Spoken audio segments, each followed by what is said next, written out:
जब भी हम सनातन धर्म की बात करते हैं तो हम सोचते हैं कि इसकी उत्पत्ति भारत में हुई थी और ये सिर्फ भारत तक सीमित था। लेकिन ये हमारी गलत फहमी है, क्योंकि जब हमने दुनिया के अलग अलग कोनों की हिस्ट्री और उनकी ओल्ड सिविलाइजेशन को खंगाला तो हमें पता चला कि हर जगह से सनातन धर्म के ट्रेसेस मिले हैं। जैसे इटली में एक सभ्यता थी एट्रस्कन सिविलाइजेशन, वहां पर एक पेंटिंग मिलती है जिसमें दो आदमियों की आकृति बनी है जिनके हाथ में धनुष बाण है। वहीं एक महिला की भी आकृति है जिनके हाथ में तुलसी का पौधा है, जो हूबहू राम, सीता और लक्ष्मण जी को दर्शाता है रामायण से। इसके अलावा अगर हम बात करें गांधारी की, गांधारी ईरान से थी जो बिल्कुल इंडिया से बाहर ही है, और रशिया में भी बहुत ज़्यादा एविडेंसेस मिले हैं सनातन धर्म के। ये बहुत ज़्यादा शॉकिंग बात है, लेकिन आज जिसके बारे में हम बात करेंगे वो है ग्रीक मैथोलॉजी, कि कैसे ग्रीक मैथोलॉजी इतनी ज़्यादा मेल खाती है सनातन धर्म से, जो हमें कहीं ना कहीं इस कॉन्क्लूजन की तरफ ले जाता है कि हज़ारों वर्षों पहले हो ना हो दुनिया पर सिर्फ एक ही सभ्यता का राज था, जो था Sanatan Dharma. Hello and welcome to our channel just a telling you. आज हम बात करेंगे कि कैसे ग्रीक मैथोलॉजी की बहुत ज़्यादा बातें शॉकिंगली सेम है सनातन धर्म के जैसे। और यहाँ पर एक और बात देखने वाली है कि ग्रीस और इंडिया की तो बाउंड्री भी आसपास नहीं है। अगर आपको ये वीडियो अच्छी लगे तो प्लीज़ चैनल को लाइक, सब्सक्राइब और शेयर ज़रूर कीजिएगा, हमें आपके सपोर्ट की बहुत ज़्यादा ज़रूरत है। अगर कोई पूछे कि ये क्या कहीं रिटन रिकॉर्ड है कि इन दोनों माइथोलॉजी में कोई सिमिलैरिटीज़ है, तो इसका आंसर होगा नहीं। लेकिन ये भी बहुत ज़्यादा शॉकिंग बात है कि फिर कैसे ग्रीक माइथोलॉजी और सनातन धर्म की इतनी बातें इतनी ज़्यादा मेल खाती हैं। अगर हम देवी देवताओं का वर्णन देखें या पूजा करने का जो एक वे होता था, उसके अलावा जो डिवोशनल स्टोरीज थी जो हम अभी सुनते हैं, वो बहुत ज़्यादा मेल खाती हैं ग्रीक माइथोलॉजी से। तो हम एक एक करके सारी चीज़ें समझेंगे। सबसे पहले है बेसिक आइडिया। दोनों माइथोलॉजीज में बेसिक आइडिया है वर्शिपिंग मल्टीपल गॉड्स। जैसे हमारे सनातन धर्म में बहुत ज़्यादा देवताओं की पूजा की जाती है, वैसे ही ग्रीस में भी बहुत ज़्यादा देवताओं की पूजा की जाती है। इसके अलावा नेचर वर्शिपिंग भी सनातन धर्म में एक बहुत बड़ा पार्ट है, वहीं ग्रीक मैथोलॉजी में भी ये एक बहुत बड़ा पार्ट है। यहाँ पर गॉड्स में भी जो सिमिलैरिटीज़ हैं वो बहुत ही ज़्यादा शॉकिंग है। जैसे सबसे पहले हम बात करेंगे लॉर्ड शिवा की। लॉर्ड शिवा का जब भी जिक्र होता है सनातन धर्म में तो उनके लंबे बाल दिखाए गए हैं जिसे वो जटाओं में बांध कर रखते हैं। उसके अलावा उनका कनेक्शन कहीं ना कहीं भांग धतूरे से दिखाया गया है। शिवा के क्रोध के बारे में हर कोई जानता है और ये भी जानता है कि वो आसानी से खुश होकर आपको हर एक चीज़ दे देते हैं और वो एक सन्यासी जीवन जीते हैं। यहीं पर दूसरी तरफ अगर हम ग्रीक मैथोलॉजी की बात करें तो वहां पर एक गॉड है जिनका नाम है डायनासिस। डायनासिस को ग्रीक मैथोलॉजी में कहा गया है Greek God of wine. Wine को आप इजीली कनेक्ट कर सकते हैं भांग धतूरे के साथ। और जो पेंटिंग है ग्रीक मैथोलॉजी में उनकी, वहाँ उनके लंबे बाल दिखाए गए हैं और ये भी मानना है कि उन्हें भी गुस्सा बहुत जल्दी आता था। जहाँ शिवा को दिखाया गया है कि वो आसानी से प्रसन्न हो जाते हैं, डायनासिस भी बहुत बड़े दानी थे। इसके अलावा वो दोनों ही सन्यासी जीवन भी जीते थे। इसके अलावा टाइगर एनिमल के साथ भी डायनासिस का एक कनेक्शन दिखाया गया है, क्योंकि उन्होंने उस एनिमल के थ्रू टाइग्रस नदी को पार किया था। वहीं शिवजी को भी बागंबर कहा जाता है क्योंकि वो बाघ की खाल के कपड़े पहनते हैं।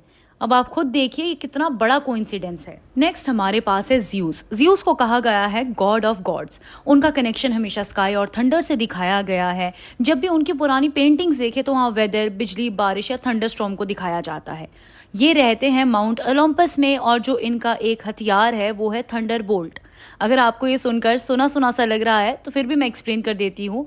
हमारे सनातन धर्म में सेम छवि इंद्रदेव की दिखाई गई है।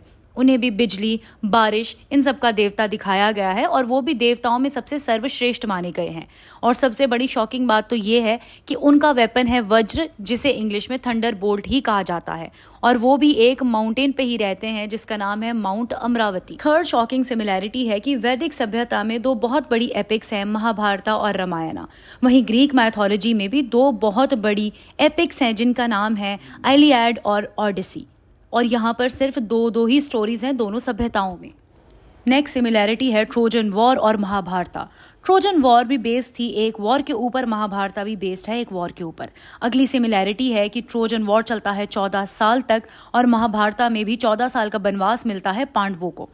जो ट्रोजन वॉर था उसका रीजन थी हेलेन। वहीं महाभारत में भी द्रौपदी के ऑनर के लिए ही कहीं ना कहीं महाभारत का युद्ध शुरू हुआ था। वहीं अर्जुन थे जो बिल्कुल नहीं चाहते थे कि ये युद्ध हो और उन्होंने मजबूरी में युद्ध लड़ा था। वहीं अकिलीस थे, वो भी बिल्कुल नहीं चाहते थे कि ये युद्ध हो। उसके अलावा अगर हम भीम की बात करें, भीम को दुर्योधन ने सांपों द्वारा मारने की साजिश बनाई थी और इन सांपों को भीम मार भी देते हैं। वहीं हरक्यूलिस को भी ज़्यूस की वाइफ ने 2 सांप भेजे थे उन्हें मारने के लिए, और यहाँ पर हरक्यूलिस भी उन सांपों को मार देते हैं। वहीं हमारी माइथोलॉजी में कालिया नाग का बहुत बड़ा रोल है, और वैसे ही ग्रीक माइथोलॉजी में भी एक स्नेक का बहुत बड़ा रोल माना गया है, जो है हाइड्रा स्नेक। इसके अलावा यहाँ पर है यमराज, और जैसे चित्रगुप्त सबके कर्मों का लेखा जोखा रखकर यमराज को बताते हैं, वैसे ही ग्रीक माइथोलॉजी में कैरन सारे सोल्स को सप्लाई करते हैं हेडीज को। यहाँ पर यमराज का जो डॉग है, जो डोर कीपर है, उसका नाम है शार्वर, और वहीं पर ही हेडीज का भी एक डॉग है जिसका नाम है सर्बरस। ये 3 मुंह वाला कुत्ता है और ये दोनों ही डोर कीपर है। इसके अलावा नारद मुनि जो मैसेंजर माने जाते हैं हमारी मैथोलॉजीज में, वैसे ही हर्मीज ग्रीक मैथोलॉजी में एक मैसेंजर माने जाते हैं। नारद को कहा जाता है स्पिरिचुअल सन ऑफ विष्णु, वहीं हर्मेस भी बेटे हैं ज़्यूस के।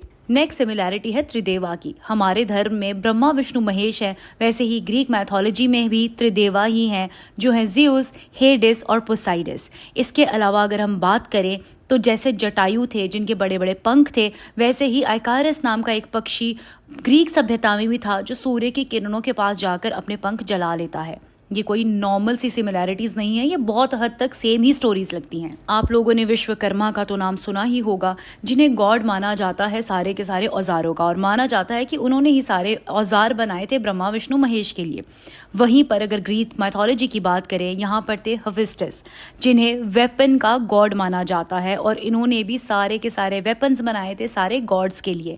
आप देखिए कि कितनी ज़्यादा सिमिलैरिटीज़ हैं, ऐसे लग रहा है कि एक इंसान की बात हो रही है, बस नाम अलग कर दिए गए हैं। अगर हम बात करें दुर्गा माता की, तो उन्होंने बहुत राक्षसों को मारा था, स्पेशली वो राक्षस जो ट्रबल करते थे देवताओं को या ऋषियों मुनियों को। सेम सिमिलैरिटी एथेना में दिखाई गई है।